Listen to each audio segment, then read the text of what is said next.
I'm talking about straining for that logo on the side of your helmet and not the name on your back. Yes, sir. Because we know what it represents. It represents everybody here you see and everybody you can't that we've talked about. I'm here to strain with you, men. I swear to God, I'm here to strain with you. Let's go. Everything you got, strain with everything you got. Let's go. Bills on 3. 1, 2, 3. Bills.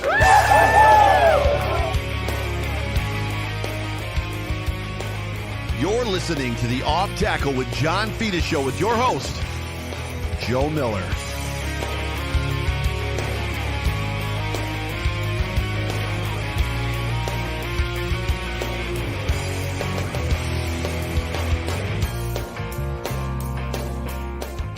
Well, what is going on, everybody? Welcome into the Off Tackle with John Fina show, brought to you by the Market Dominator team on the Buffalo Rumblings Vidcast Network, presented by Picasso's Pizza. Treat yourself to the most flavorful pizza on game day.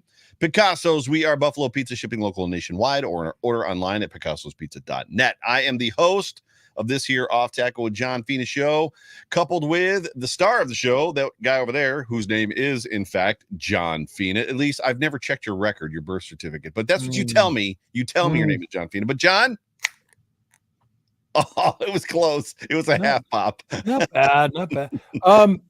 You know, I might have been created in a lab. You might. I mean, other things have been created in a lab. It would explain a lot. If you were created in a lab. You knew me, it would explain a lot. We can rebuild him. We have the technology. Oh, that technology is ancient, baby. But it is good to be with Bills Mafia back again after a week off, and especially just with all of the good news. And for those that have not heard, Damar Hamlin left the hospital and is back in Buffalo today. So, and with that came the report that I think on Friday he was actually doing laps around the whatever floor he was on at the hospital. So he was up and mobile and moving around on Friday and Saturday, and obviously watched the game on Sunday. So with that, it's good to be here with you. It's good to be here with everybody who is piling into the comment section right now. I'm getting over to that. So Richard Rush, Pamela is in the room, Eric Farrell. Who else? Jason Humbert, rather. Karen Idzik is in the room. Jay Mack, a whole bunch of folks. A lot of y'all are here, and we appreciate every one of you.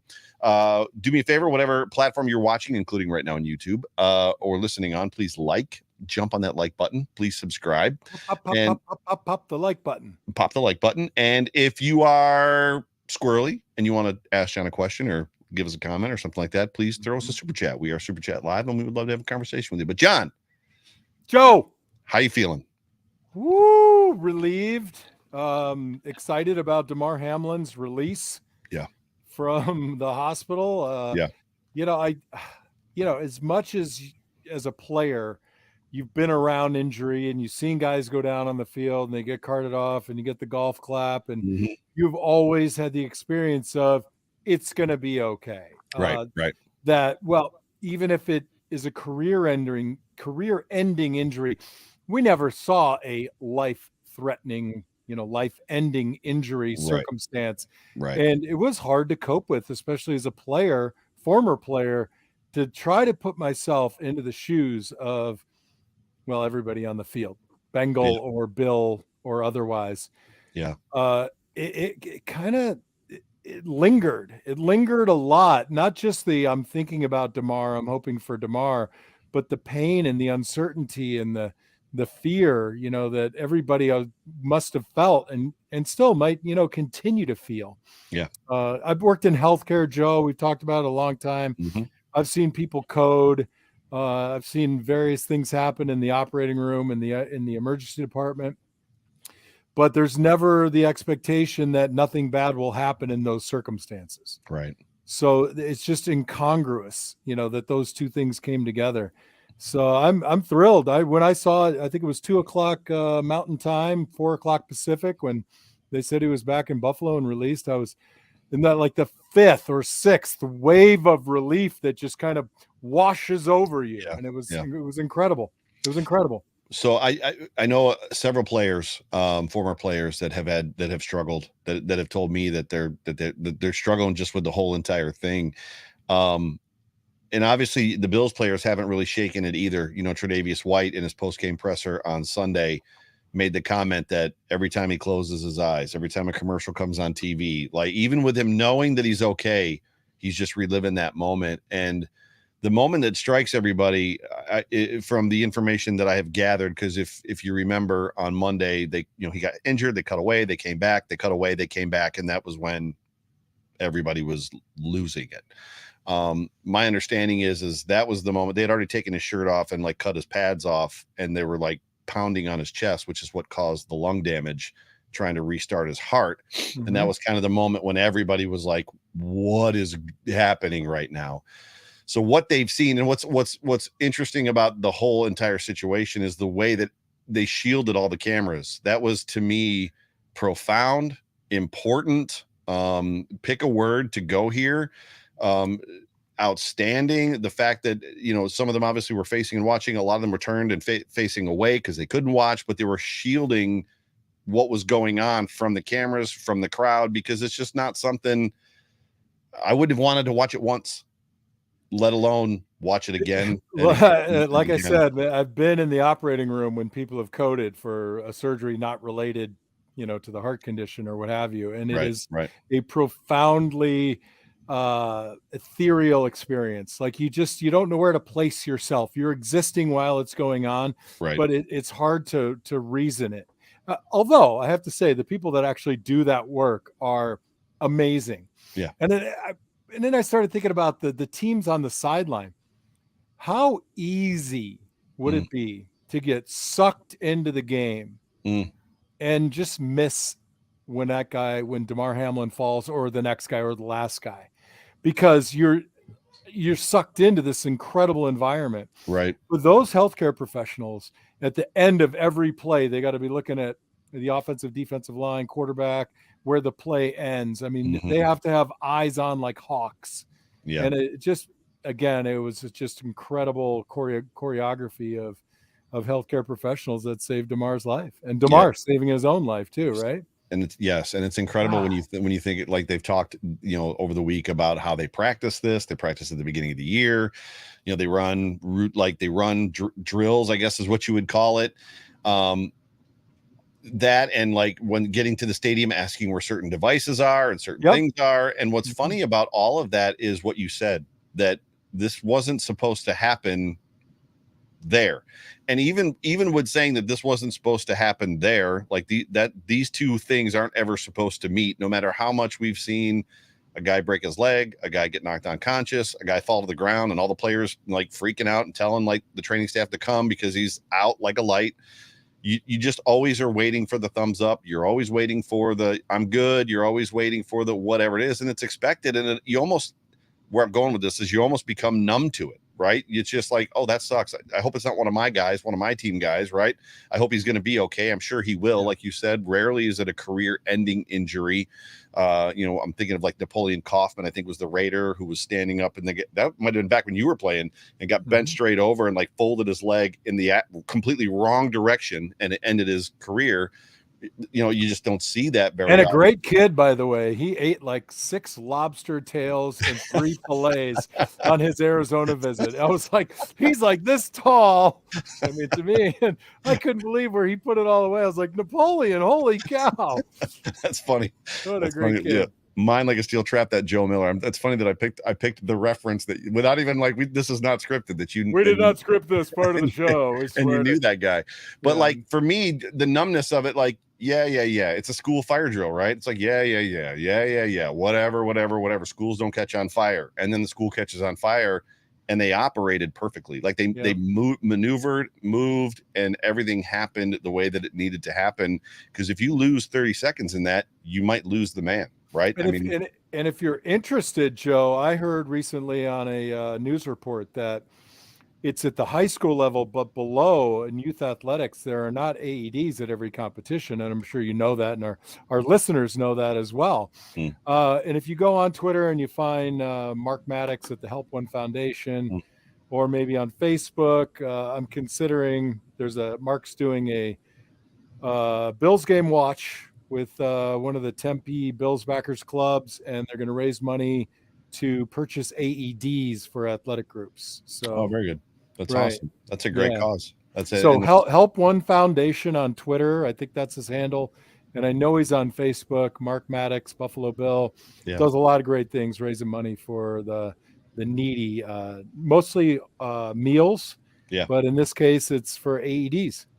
So what was it, getting back to just you and some of the other guys that used to play that had they were shook by? I mean, I think we were all shook by it, but had a hard time shaking it. Right now, I told everybody on the show last night, and I think you may have tuned in, that I didn't have words last week. There's a moment where you just step aside and you let the professionals do what the professionals are meant to do. These are professional journalists. They report on this stuff. And I just felt like I didn't have words to add, and my words were unnecessary. But for you as a former player, what was it about that moment that just took you a little more time to kind of shake it off? Was it just the realization that it can happen? I think other than Hollywood, you never see this kind of thing on display. Right. And in Hollywood, you always know in the back of your mind that it's just acting. Right. You've seen it a million times in a movie. Right. But I don't think anybody's ever, and we didn't see it because of the judicious nature of our players and the Bengals players blocking it, which I think was the right thing to do. Yeah. But you knew it was happening. Right.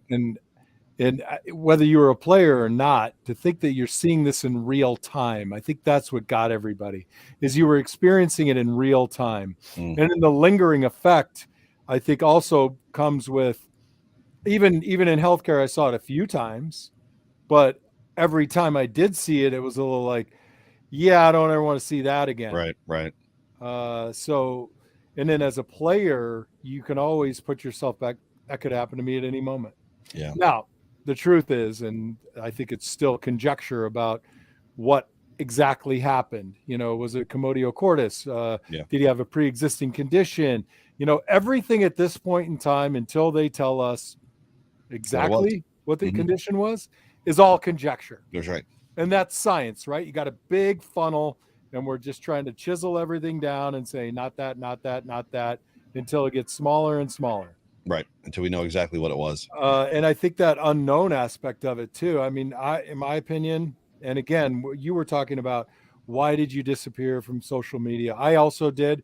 There wasn't anything I could add. And the more I looked, I think the more I felt, not just for Damar Hamlin, but I replayed everything that has happened to Buffalo in the past 6 months in my head.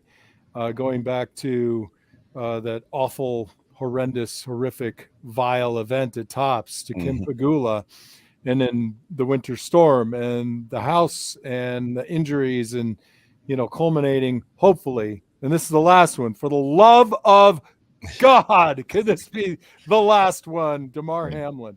Yeah, and ended on a positive note. And what got overshadowed and all that was John Murphy as well. So John Murphy actually had a stroke on Friday or Saturday before the game. So it's just I think for me, every time I went back and I looked at all the tweets from my amazing Bills Mafia friends, and even outside of Bills Mafia, because I was getting an enormous number of follows, and I occasionally I'll open it just to make sure I'm not going to get some nut job like Joe Miller who's going to hound me a little bit. And I mean, these were people completely unrelated to football. They were unrelated to any sports whatsoever. But I think this hyper awareness of Damar Hamlin and the energy produced around it had people like wanting to express themselves. And I think that was a good thing. Yeah, the unity of the country, the unity of the football world, the unity of the people surrounding him in prayer, and the situation in prayer. And make no mistake, Buffalo still needs prayer. So for whatever reason, something's going on, and it's been a weird 300 days. I don't know the exact amount of days, but it hasn't been a calendar year. It's been a weird 300 days, and I think we're all ready for it to be over. But let's go ahead and start talking about this football game. But before we do, it's the Market Dominator. Market Dominator. So here is a special message from our title sponsor, John Spaschek. Hey, it's John Spaschek here with the Market Dominators team. We are so grateful to be sponsoring the Off Tackle Show with John Fina, hosted by our good friend Joe Miller. And I want to reflect on events last Monday night. I sat there live on the 40-yard line in Cincinnati, and I was devastated. but I was also impacted by the way that everyone responded. A team, a nation, a league, a family, everyone, no matter how you want to phrase it, came together to support Damar Hamlin in prayer and his family. And we're grateful for that. And that's similar to the approach that we seek to take when we care for you in helping you through the transaction of real estate, because it does involve some sort of life transition. And we learned this week that life is more important than anything else. And so we want to keep that in the center of everything that we do. We seek to educate, advocate, negotiate, and dominate. So if you need your house sold or you're looking to win in this market, reach out to us directly, 716-570-3298, and we will show you the support and care just the way that life was demonstrated this week for Damar. Last thing, go Bills. Go Bills. Ladies and gentlemen, that is John Spascheck. If you're looking to buy or sell a home, please give him a call at 716-570-3298. He will answer his phone. Now, let's talk about just this game. We normally start, with just kind of like just our overall overarching thoughts on the game, and we could probably get stuck here all night, which I don't really have a plan as far as that goes. Let's just talk about let's just talk the game unraveled like there was no plan either. My God. But I'm gonna let you go first, and you can start at the beginning from that storybook kickoff return for a touchdown, just wherever you want to go with this. What thoughts? Wow. I've been sitting around here telling you for 3 years now, I just want special teams not to hurt us. Yeah. And as much as I like Tony Romo, he said, oh, both these teams are great in special teams. And I was like, mediocre at best over here. And just waiting for something to happen, waiting for the Nyheim Hines effect. And wow, what an incredible start to the game. That's what I'm talking about. Don't hurt us at all and occasionally do something amazing. Right. And you know what? We got two amazings and one really crappy. So I think we're still on the plus side of that. Taiwan Jones thing, right? Yeah. I don't want to talk about it anymore. I gotta ask the question because you've played on return teams before and coverage teams, not for long, but you played a little bit. The ball is bouncing and rolling. They're clearly yelling poison or whatever the word is to get everybody. Why is go back and watch it again? When he thought the ball was going to continue rolling toward him, he stopped doing this maneuver. But he's got to be doing like a wild chicken, wild turkey, waving his arms. Which is fine, but why is Taiwan Jones even engaged in a block at that point to be pushed into the ball? Because they have their back to the ball. They don't see it. By the time you get halfway down, you've turned and you're looking toward where the punter was and you're stalking your guy. And then when the guy gets even with you, it's like playing DB, you turn and run with him. And you hope at the end of when the run back starts, you're on the right side and you shield your guy. You're not even looking at the ball. All right. So we can move on from that. I was just curious because that was my thought was like, why is he not just giving up on that block? All right. If you want to run down there and touch the ball down, feel free. But yeah. Thoughts on this game. It offered us everything that we have been celebrating and screaming bloody murder about all season. No change. No, I hate to say the D word in front of you, Joe, but no damn change. Elaborate. What do you mean no damn change? No rhythm in the running game. No rhythm to Ken Dorsey's play calling. I don't disagree with the type of plays, maybe just the order in which they're called. Yeah. Defense looks good for a half against the run, goes to sleep for a half against the run.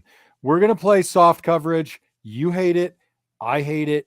It's what we do. It's what Leslie Frazier says. We are going to win because we're going to hold them to 23 and they're going to get 28 on the other side of the ball. Or 35, but yeah. I wasn't quoting the game score. I'm just saying in the end, the blue and red guys are going to have more than the red and yellow guys. And I don't love it. I don't love it. It's so for me, there was, but only 3 losses. I mean, here we are quibbling right with a 13-3 team. And that also makes me just want to choke you. Me? Why are you choking me? You dragged me into this. But no, it's and I got to do so. I had my cathartic session already kind of done, and it was funny because and I said it on the show last night on the Overreaction post game show. Just going through my notes, and I had to make a conscious decision at some point to be like, I'm not going to be negative, and even hearing or not even hearing. There was some assuming that I made as far as much as the bill said, oh, we got our normal week's worth of practice in, we had a walkthrough on the media made a big thing about like they had a full practice finally on Thursday. They only did a walkthrough on Wednesday. Well, they always do a walkthrough on Wednesday. They never have a full practice on Wednesday. So that was normal, but just all the distraction, the emotion release. I can't even imagine that part of it as far as all of the emotional drain that they went. I was exhausted after this football game. I can't imagine how they even felt going into it.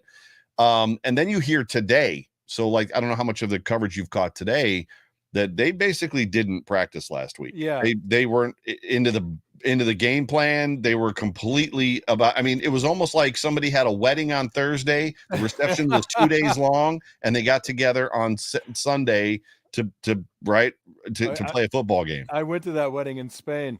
Listen, the part you didn't let me finish was the expectations, right? The thoughts on the game were I was shocked that we got the same game that we always get. Right.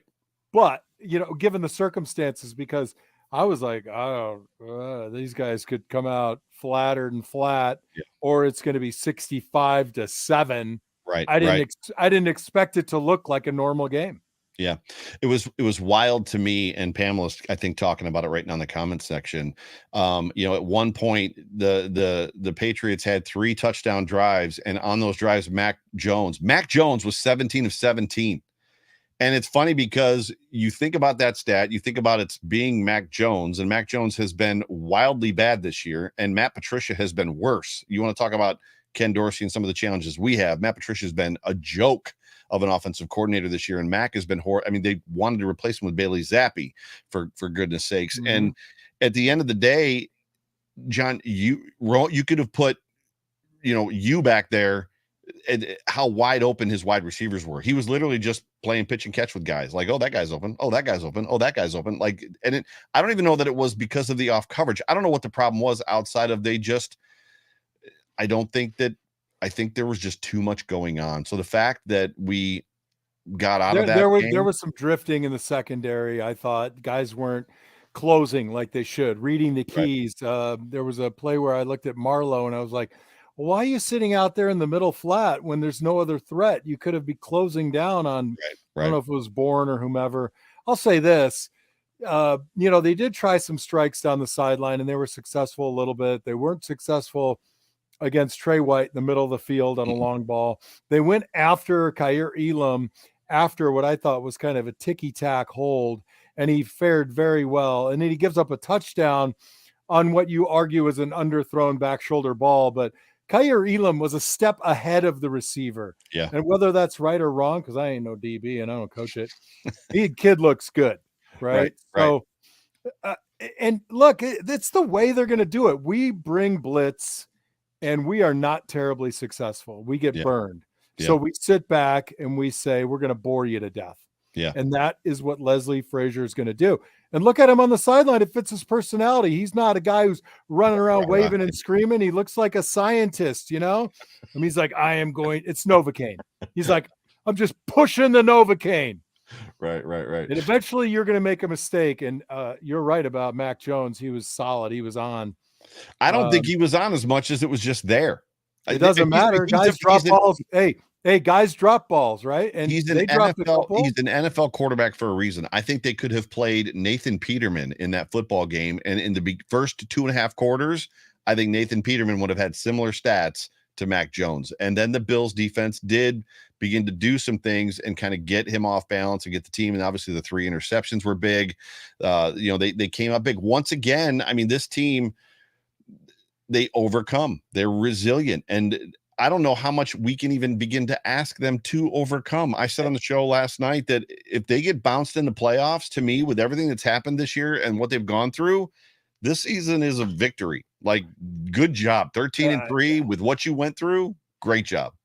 Well, not just what they went through, but this, and I see it now, it's hard. I'm 2,300 miles away. Mm-hmm. This team is really embedded in the community, and they really kind of feed off the community, and they feel like the community owns them. They own the community. It's a real symbiotic relationship.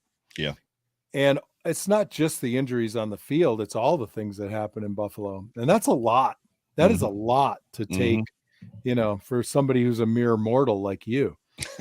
I'll say this. I mean, there were some really good things. I don't know if that's our transition point. My expectations were no idea what to expect. Yeah, Thoughts on the game. They balled out when they needed to ball out. And the idea that they don't have a good coach and a good quarterback and a couple of really good players on defense and offense, they're going to make plays. But in the end, we made more plays. Yeah, for sure. For sure. I do have a ton of notes because I just rewatched the game, so I could mail them to you or review them in gruesome detail. We are going to talk about some of the good stuff in this football game. But before we do, House Capital. Absolutely. Brian Belser, who sat in my seats yesterday. So he actually. Oh, that's awesome for Belser. Yes, I was like, what a game to go to. And he goes, it was amazing. Thank you. You know what Brian Belser says? He says, if you're looking to buy a house, everybody's got a guy, but not like Spascheck. He said that if you need work done on your roof, heck, everybody's guy, even Matt Thompson in the comments. And if you're looking to get your financing together, though, there is only one guy, and his name is Brian Belser, House Capital Corporation. He is your guy, the guy. He is him. They help make the mortgage process simple at House Capital, hassle-free and understandable. House Capital, they have relationships with preferred lenders in the area, and they will give you the edge up in getting the financing you need. So don't mess around. I mean, he endorses this show. Go to Brian Belser at House Capital. He is the man. Take it to the house with House Capital. Take it to the house. Oh. Give Brian Belser a call, 716-815-2102, 716-815-2102. Are you writing those reads, or are they sending them to you? No, I make it up. He's only ever sent me one read. I make it up every time. Is it bad? This one wasn't very good. I'm impressed. That's talent right there. You are going above and beyond the Call of Duty. I like Brian. Above and beyond the Call of Duty. There's a couple of people in the comments I don't like, though. I'm kidding. I was going to say, ruh-roh. So the good from this football game, it's incredible to me to and we've got a couple plays. I don't know how many good plays we have, but I know you sent me 4 plays to pull down. None of them are good. Oh, never mind then. We've got some negative. No, that's why I wanted it. We'll do those on the bad. Needs work. But I can't help it. Like, how do you critique a good play? Everybody saw it. Nobody wants to know why it worked. They want to know why it played. Failed miserably. That's funny. No, to me, there's more proof. As much as rhythm, sometimes, as you said, yesterday in that football game was a little bit of an issue. There's something to be said for what they're doing on the ground. I mean, they're in run situations, obvious run situations. They're finally being successful, which is something that they have not been over the last 2 or 3 years. And it's growing ever more increasingly awesome to see the patience of James Cook. To see James Cook before, where he would take the football and I don't know what was going in his head other than just like, oh my God, I got the football. Like, right. And now he takes the football from Josh. And if there's nothing there, he stops and waits. And then he finds a hole and starts to work his way through it. Wildly excited for this kid. I mean, as much as we've seen him begin to develop over the last 3, 4, 5 weeks, it's just beginning to like build upon itself to the point where I love Devin Singletary, but I want to see even more share from James Cook, knowing that that's the guy that's going to be here probably next year, unless Devin Singletary decides to take a hometown discount, which I don't expect him to take. This is his family. This is his life, and go get the bag, right? Go get what you got to get. I guess it depends on the market conditions, right? Right, for sure. And then, and Josh Jacobs is going to set the market as far as that goes. So Devin Singletary is going to be worth even more money this year because Josh Jacobs is going to make, he's going to break records as far as for running back. As well he should. He is phenomenal, but probably the best running back in the league. But and then to see the return of the deep ball, that was incredible. And it's funny because I don't know where was your head at on the 3rd and 7. The Bills were up by 4 points. It was 28-24 or 28-23 or something like that. That was the one to Diggs. Josh Allen drops back, and Josh does this thing, right? So when he drops back, when he's going through his progressions, his head is down. When he's like, I'm going to take a shot, when he hits the top of his drop, his head is up.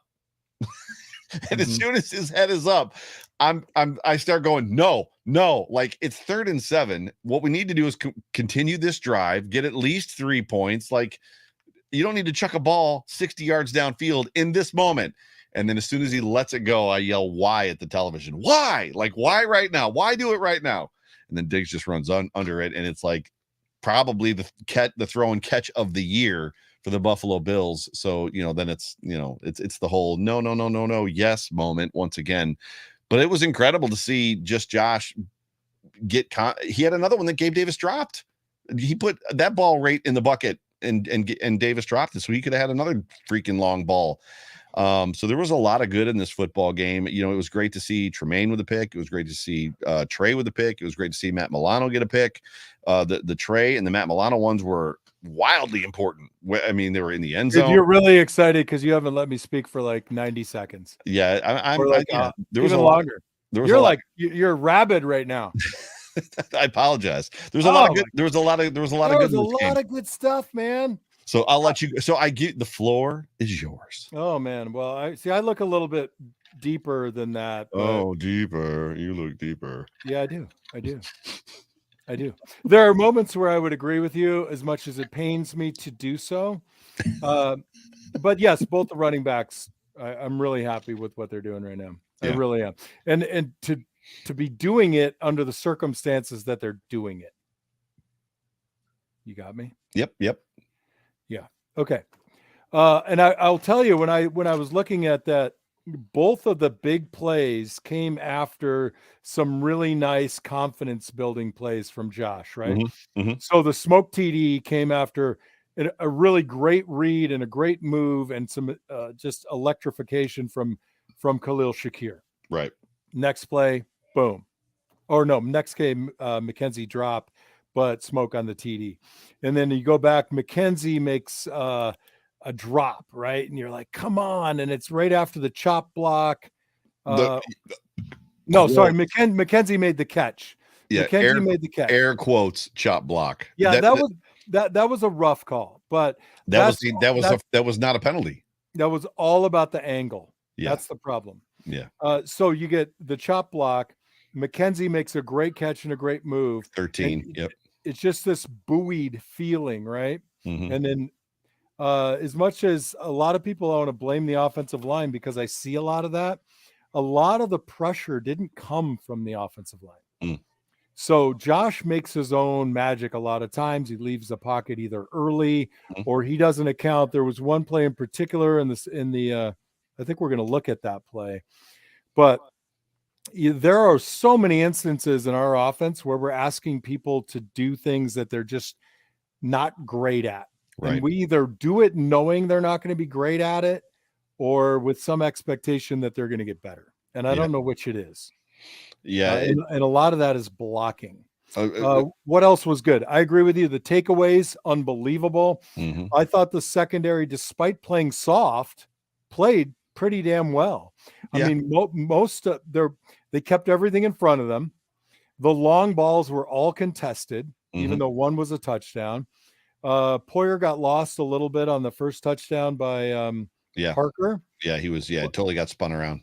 But beyond that, in a week like this, I'm okay, man. Coming out with this victory, there are going to be lapses because, like you said, if they aren't meeting, and a lot of them just spiritually, emotionally, we're not ready to meet.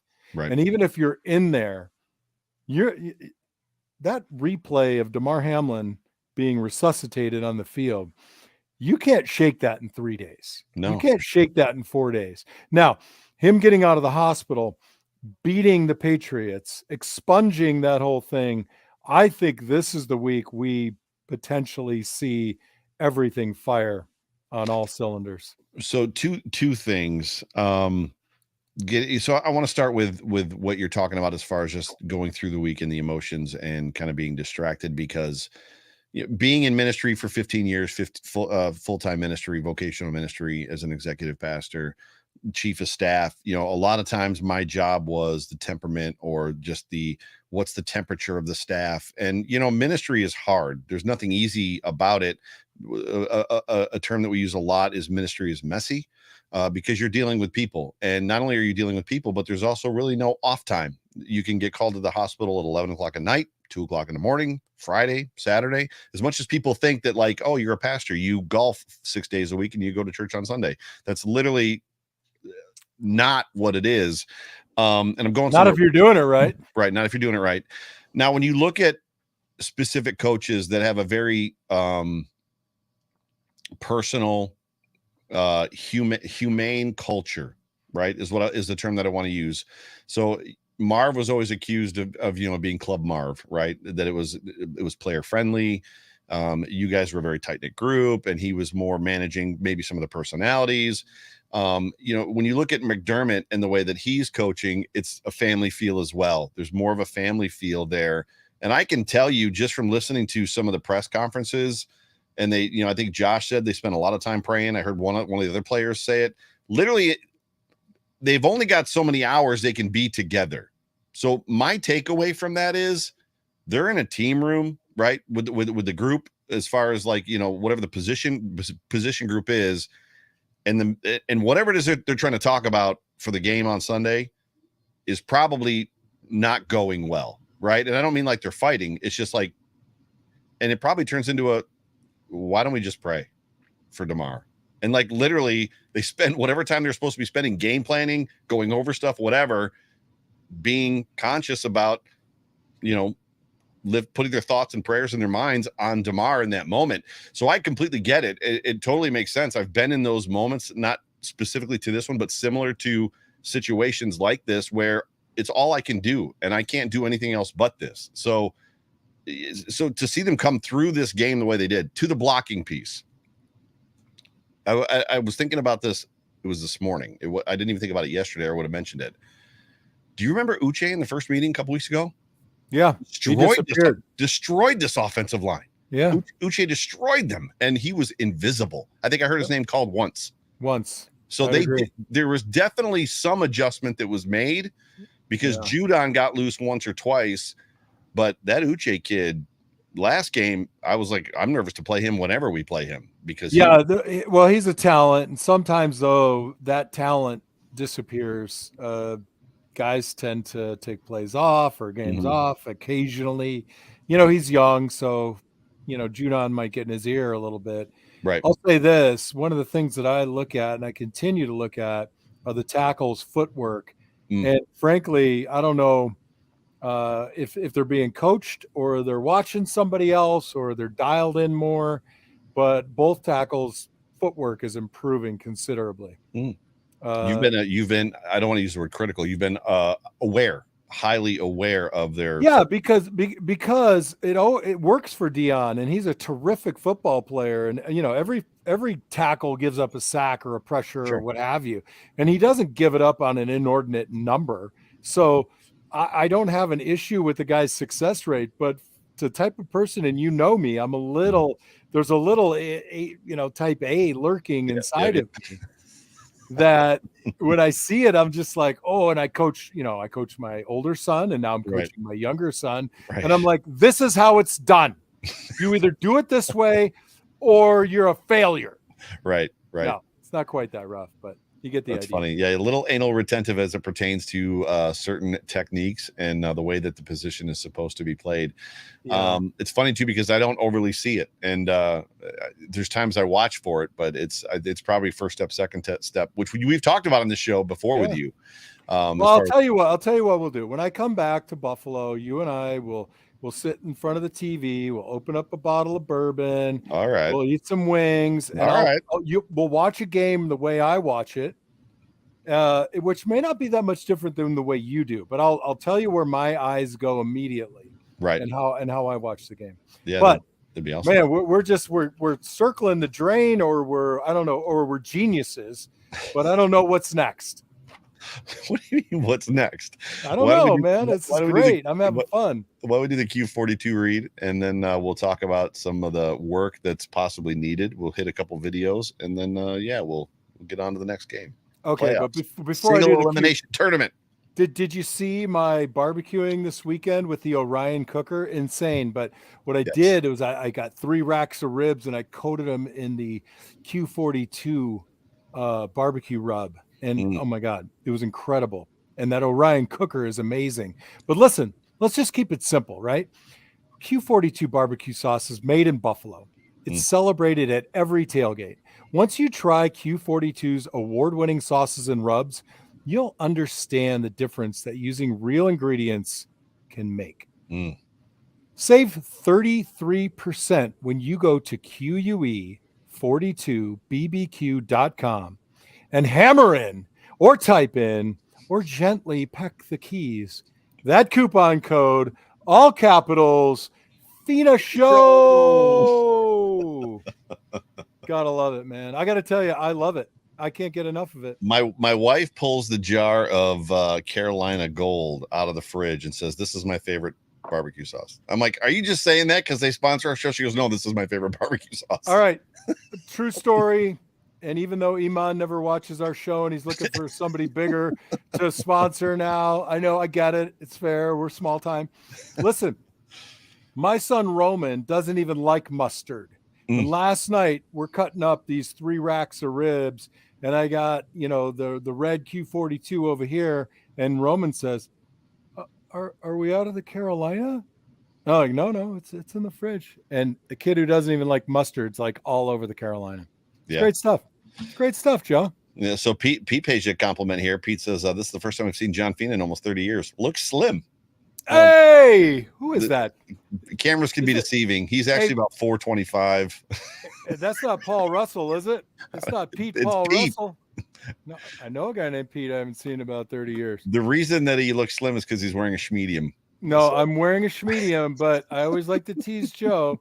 Shout out to the Bills backers of Boulder, Colorado. Check Triple out B, that baby. logo, bro. Triple B. I love it. How cool is that logo? Are those the mountains of Bush or are those the Colorado Rockies? Those are the Colorado Rocky Mountains. Mountains of Bush. What's next on the so we want to talk a little bit about the work, and I pulled 4 videos for you because you asked politely. And I'm not even sure. I didn't even know how to name them. So you just put Gilliam release pressure. So you're like coding stuff now, like I'm supposed to know what these things mean. But the first one, and they're all short clips, nothing from the end zone angle, which I was upset about. But that's okay. As long as you tell me what I texted you, I can remember it. But when I'm half a glass of bourbon and half a beer in, there's no chance if you throw it up there. I'm just kidding. That's funny. Who was it? Roll tape. Was it Tre'Davious White that said it was a shit show this week? Well, it's a shit show right now. Well, look, Gilliam comes in motion across the formation and then he sits and he's going to protect, right? Yes. So what happens is the ball snapped, Gilliam sets and protects, and then he releases his rusher. So ostensibly, Josh should know that he's open now. You take 2 more frames, go ahead. If Josh, instead of looking to his left, flicks it out over. Oh, geez. I didn't even really see high. that. When all of my eyes were drawn to the bottom left-hand side of the screen. So people who want to blame the offensive line for pressure, this is Gilliam, but he didn't make like I'm Reggie Gilliam opportunity to block the guy. It's like a chip and release, which says to me, Josh should know it's chip and release. He flicks this over Spencer Brown's head, roll tape. It's nothing but carpet. There's nobody there. Yeah, there's nobody in front of him. There's nobody there. Right.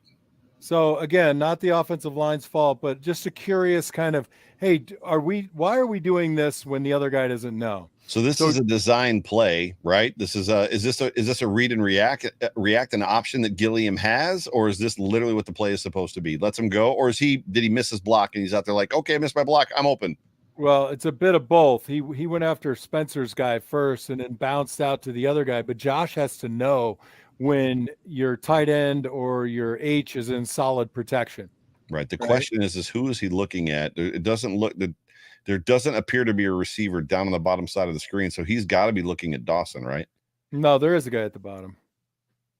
Well, Dawson Knox. Yeah. He's looking for Dawson at that point. And then he gets to look number 2. And by then it's over. Yep. He's taking off. Yep. Next And play, Spencer, please. and Spencer Brown's guy was Matthew Judon, who Right. didn't. I mean, he went low on Josh Allen on one hit or on one rush, but really didn't. He hasn't done a whole lot against the Buffalo Bills All since. right. What did I text you on this one? This is quarter one, 126 zone strong. Y motion. Oh, okay. Don't even start the play. You got I think it's Gabe Davis at the top, right? Yes. We're running zone. Like, why would you bring the little guy into the frame? So give me a couple more frames and they line it up. Who's the little guy? Little guy. They're receivers. They're always little guys. Gabe Davis is like 6'1" or 6'2". They don't block like it. Stop right there. Well, he blocks better than Khalil Shakir. All right. Stop right there. Yes. Number 31 on the defense. Can't place his name. He doesn't want to come inside the numbers, but he has to follow Gabe Davis. Right. But if you look whether this is inside zone or zone strong, we've got a tight end, a tackle, and a guard in this formation. So if you count from Mitch Morse vertically on the screen, there are 5 guys, right? Above Mitch. So Mitch 1, 2, 3, 4, 5, and Gabe. And then on defense, 6. There are 5 guys. Now what you're doing is bringing a little guy in, and you're making a mess of the whole thing. What's funny too is Roger Saffold is covered up in this. So you're looking at Quentin Morris, and then you're looking at Deion Dawkins, and then Saffold is between Dawkins and Morris, and you can't see him. He's actually hidden in this picture. Right. So why bring another guy into the play? So this is going to be James Cook. He's going to try to bounce it out to the right side, but Gabe, who's not a blocker, gets popped, and it bends the corner. So instead of James being able to go in an angle to the sideline, he only gets 3 yards. He probably could have ended up getting 6 or 7. But to me, the point is, I want to get inside Dorsey's head and say, explain to me why you motioned a guy from the sideline inside the numbers just to bring another tackler inside the numbers and use a worse blocker than the guys who are up front. Well, the better question is so you got 1, 2, 3, 4, 5 defenders. They put 2 on Judon, who gets held, and he's losing his mind when he gets held. 23 comes, so that's 6, and they've got what? Everybody but Cook and Josh blocking, and they still can't get away. I don't like it. I mean, it's inside zone. Cook should probably hit it up inside, but if you don't bring Gabe Davis down into this formation, look what it does now. I'd love to see the end zone look, because there's got to be a gap here on the left side. I know he wants to go to the right, but there's got to be a gap on the left side. Yeah, there's another thing about this. Run it back again. I don't even know what the hell this play is. Watch Deion Dawkins. He's setting like pass. It looks like draw, but it also looks like inside zone, and the running back is taking it out like it's zone strong. Like this is 4 plays with 0 identity. I can't even decipher it. And Quentin Morris just he goes into a pattern. He goes in like you said. He's not even. I don't even know if he's looking for a second level guy to block. He's going to run that guy off. You think so? But if it's inside zone, that doesn't explain what Dawkins is doing. Yeah, so if it's draw, that doesn't explain what the inside 3 are doing. I don't know. I mean, I have no idea what the hell this play is. And and usually I can watch a play twice and go, oh, I know what that is. Well, you see 2 of the offensive linemen or I guess it's at least one get to the second level. I think that's Saffold that's actually getting to the second level, which is what they tried to do, and they did successfully against the Bears. They leaked out a guy to the second level. Like on that actually, I'm wrong. That is Ryan Bates that actually is leaking out. So yeah, I think it's supposed to come inside, and he takes it to the outside, but it is what it is. So. I don't understand it. But that leads me into like another comment, just like, well, actually, you're gonna love it. Go ahead. Let's see what do we have here. I don't know. Hang on a second. Look at my notes. Weak zone. So this is the first play of the second quarter. Strong safety blows up play and knocks. Oh, yeah. This is always, I just want to tell people, like, occasionally the defense does something really good, and you can't block everybody as an offensive line, right? So 2 things happen on this play. One of them you cannot control, and that's the safety who's standing between the S and the L, who just fills. And you can't, if you have 5, you can't block 6. If you have 6, you can't block 7. He's number 7. He comes down on weak zone. He fills the gap. But what also happens is Dawson Knox goes into the line rather than flat, and he doesn't get a good cutoff, which is why this play just gets stymied. So Dawson is at the top of the screen inside of Khalil Shakir. So right. I'm not But he's got to come flat down the 4-yard line rather than into the line, because what happens is he ends up losing leverage. Oh, yeah, he did. Yeah, that's Gabe Davis to his outside. So Khalil Shakir and Gabe Davis to his outside. And then you see he gets turned right there. Yep. And Devin has no place to go. That's literally Dawson's guy that well, never mind. They converged. There's 5 guys on him. Yeah, but the reason this play died, and plays die all the time, is the safety comes down and fills the gap right there. Okay. And so the running back sees it. He doesn't want to get hit right there, cuts back right into the teeth of the defense. It just happens sometimes. Just one of those things that happens. So 23 is the safety you're talking about. Mm-hmm. Yeah, right, shoots the gap. So that was the gap that Devin was supposed to go through, probably, right? Oh, it would have been a touchdown. Yeah. And they blocked it well as an offensive line. They just didn't block it well as a tight end and as a little guy. So the last one for our audience's viewing pleasure, those of you that are watching on YouTube, Edmonds quarter 3 destroys the fullback. Okay, so I go on record as saying I like Tremaine Edmonds. I think the invisible things he does for our defense are immeasurable. And I do like him. My knock on him has always been, I want him to be more physical. I just want him to take on blockers a little bit bigger and better. And when I saw this play, I was just thrilled because I love the kid. I was there the day after he got drafted, and I will always root for him. And when I saw this, I was like, more please, more please. So watch him come downhill and destroy number 87. Steps into the hole, bang. Jeez. That's not Rob Gronkowski, that's for sure. Or Chris Gronkowski. Listen, I love this. And as an offensive lineman and as a tight end, you hate it. When guys come downhill like that and just blow you up in the hole, it sucks. To wake up, for sure. He was pissed off about something. He hates that guy, which I'm okay with, but he came down and just laid the wood on him. It was awesome. Yeah, Edmonds has been playing just other level. And I know we've talked a lot about it on this show and a couple of different ones, just about the fact that he's clean because the defensive line is doing its job. I want to talk just about the work, though, before we move on to the Miami Dolphins game this weekend. Another gentleman that we both love really feels like what you said is very much true for him as well, that this team just has no identity at all on offense. That literally there was 4 different offensive schemes that were played in that game yesterday. And that isn't necessarily due to the events of the past week, that the Bills have been wildly just kind of all over the place offensively. Do you feel that same way? Yeah. And I'll tell you a short story. Very short.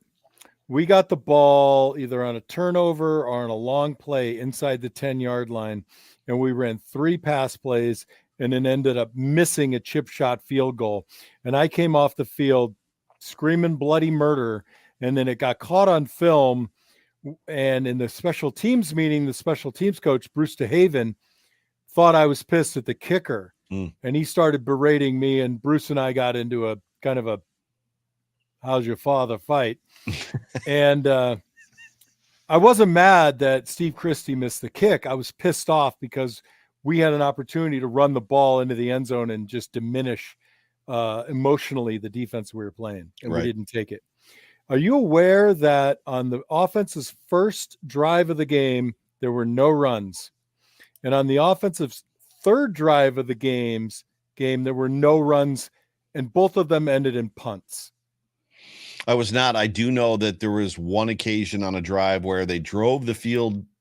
I think it was in the second half. They drove the field pretty successfully, mostly with runs, got into the red zone, 3 passes, and then it was pretty much over. Interception. So the third part of that was on the end of the first half, run for the total of 34 yards, pass, INT. Right? if you don't run the ball, you don't put your offensive lineman in a groove, you don't put the offense in a rhythm. I don't get it. And I like Dorsey. I think his play calling is fair to good, but the order, like I said earlier, the order in which he calls them. Right. And at the same time, when I rewatched the game today, I'm looking at New England and their balance: run, pass, run, pass, pass, run. I'm like, you just don't get that feel. You get a streak of runs and then a streak of passes, or just a streak of passes. I don't like it. Yeah, I don't like it. I don't even know what to make of it. And it's hard because there's just an aspect of, what we've come to expect and what we love, and, vintage Josh, right? Which is a guy that's just going to be dominant with his arm. He's going to kill you with his arm. And we saw some of that in this game. But we saw him also make that ball, that the interception that he threw was his fault. Yes, I know that there was pressure coming in his face, but who was he throwing that to? The only thing I can think is that he was going to throw it out of bounds and it came out of his hand funny because his arm didn't get hit. And the ball was out before he got hit. I mean, there was a slight amount of pressure on that, but he had a little bit of time. He could have skated.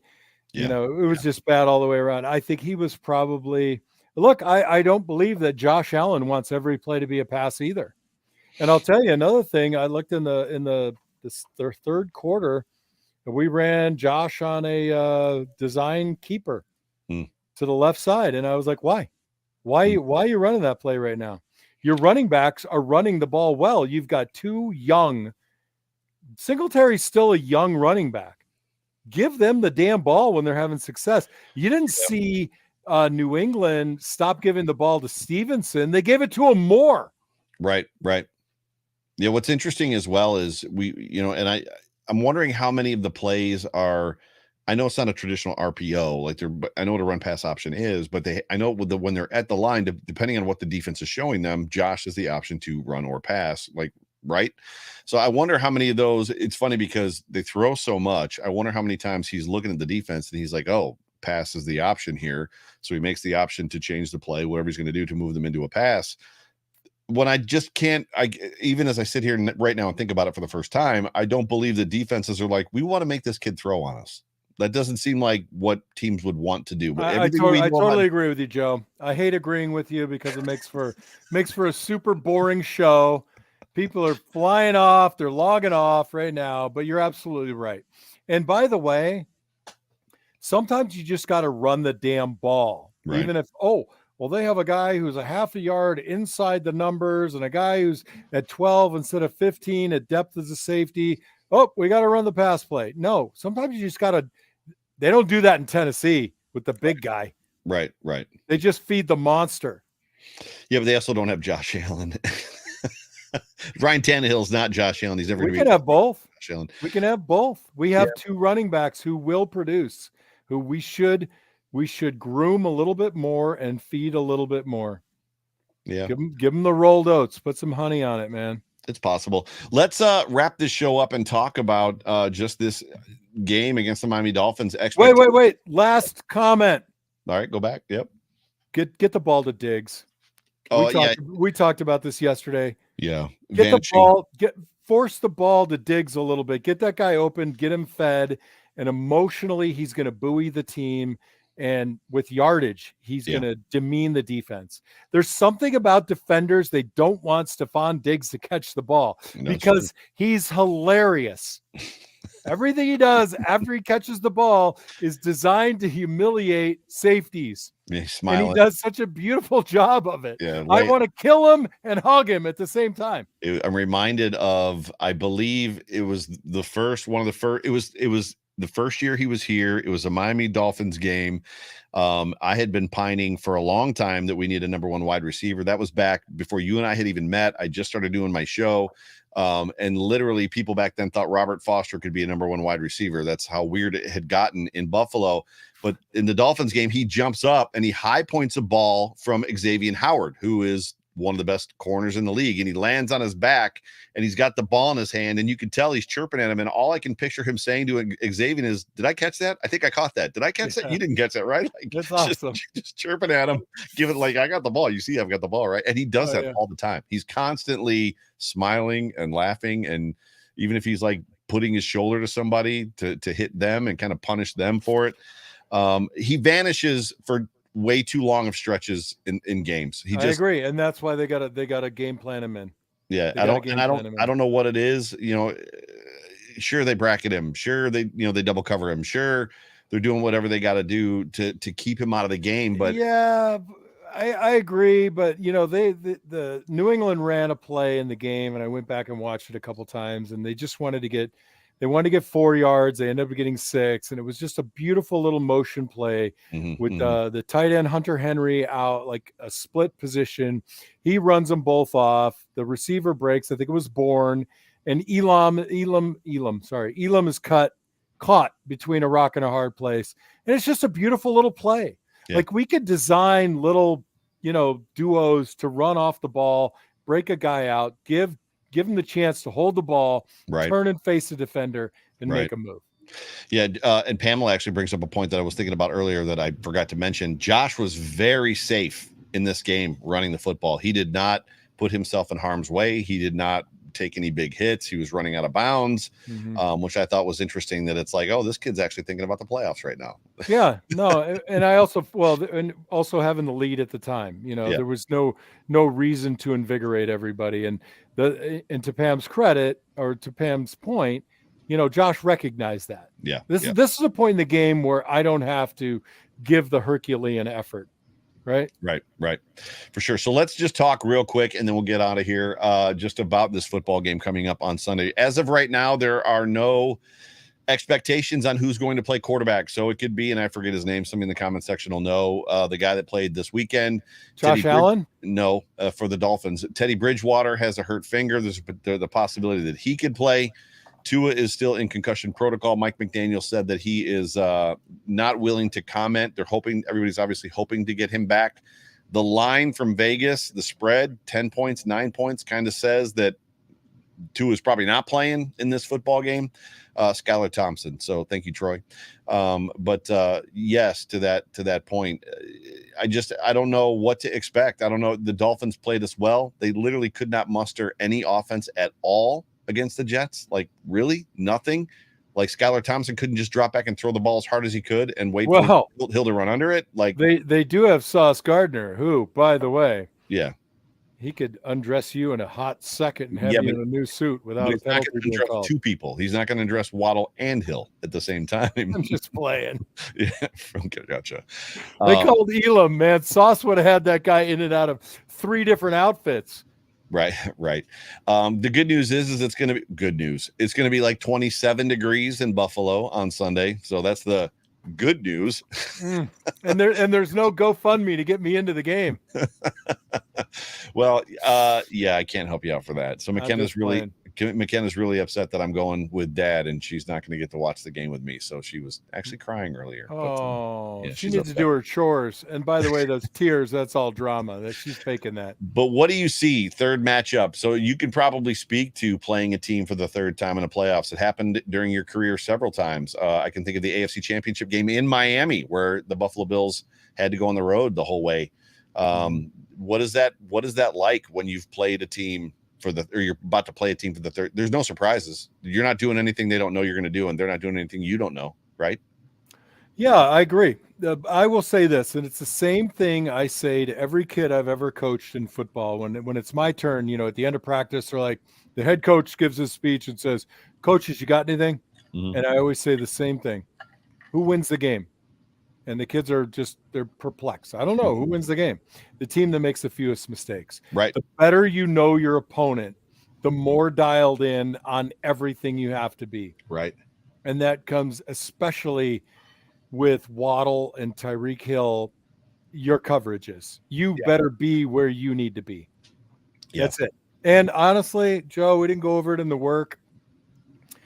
We got to get more out of the front four on defense. If we are not going to bring high concept creative rushes involving the linebackers or edge small guys, then our 4 have to get there, and they're not.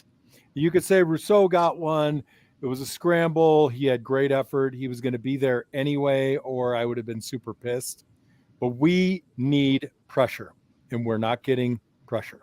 Yeah. Especially if we're going to sit back and wait and let Waddle and Tyreek and not press them. I mean, we have got to get pressure. I think to your point about pressure, but it's what you were talking about a second ago as well. They can't make the mistakes they've been making. They can't shoot themselves in the foot. No self-inflicted wounds 3 and 4 times a game, right? If, So the if we don't play defense in this game, we lose. If we can't stop them, we can't hold them to under 21, we lose. Yes. Well, and their defense is good enough. You might need to hold them under 15, right? So 17. That's what I'm saying. Yeah, it's gonna be a good football game. It's gonna be a lot of fun. A single elimination starts here. And what's interesting about, when I said this last night, I think the Bills know. I think Josh Allen knows. He said in his post-game presser yesterday, he said, from here on out, it's, single elimination, and it doesn't matter how we win. It just matters if we score more points than the other team. So I think even he knows that they've hurt themselves a lot. And somebody said it in the comment section earlier, if it wasn't for 4 plays this year, this team's undefeated. 4 plays in 3 games. 4 plays in 3 games, we're undefeated. Absolutely. Right.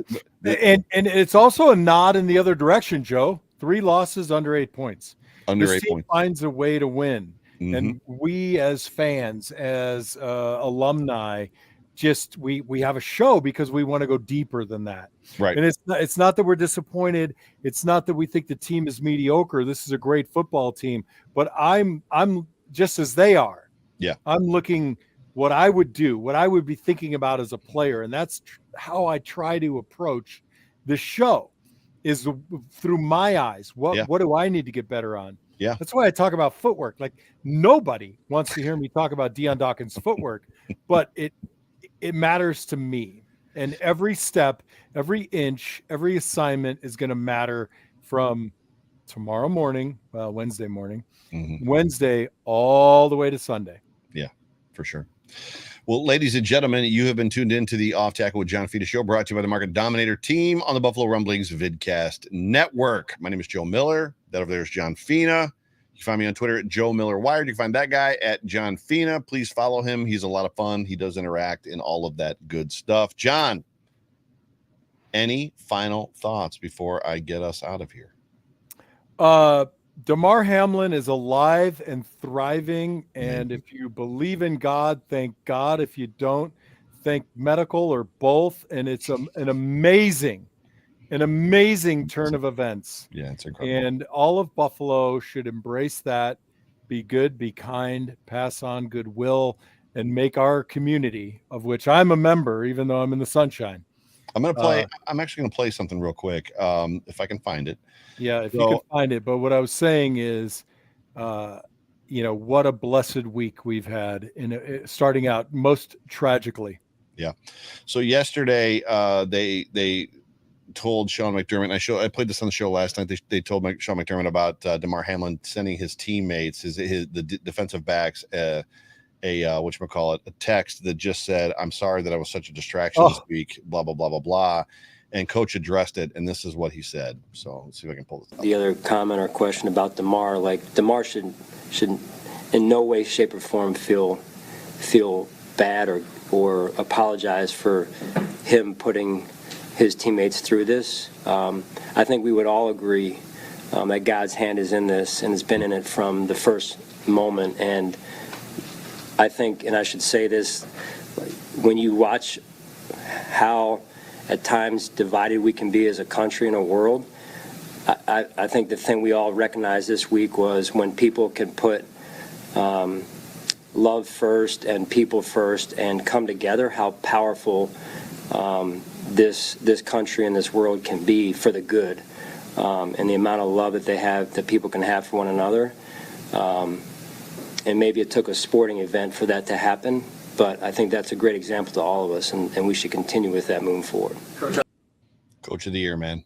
Hey, let me add something to that. That guy that you just heard, that's the guy that I talked to, and he has no reason to fake it for me. When I met him when I was out there last and we had a 15-minute conversation, that's the guy that I got. It ain't fake. He's the real deal. He's the real deal. But what he said comes with a caveat, Joe, as you well know, being in ministry. It only works if you practice it. That's right. Absolutely 100% true.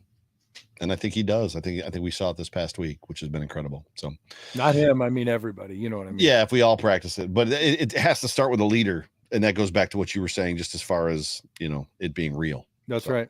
Yeah. Absolutely. But ladies and gentlemen, appreciate you guys watching. For Joe Miller, for John Fina, for Buffalo Rumblings, for all of us here, go Bills. Hell yeah. Go Bills. Go Bills.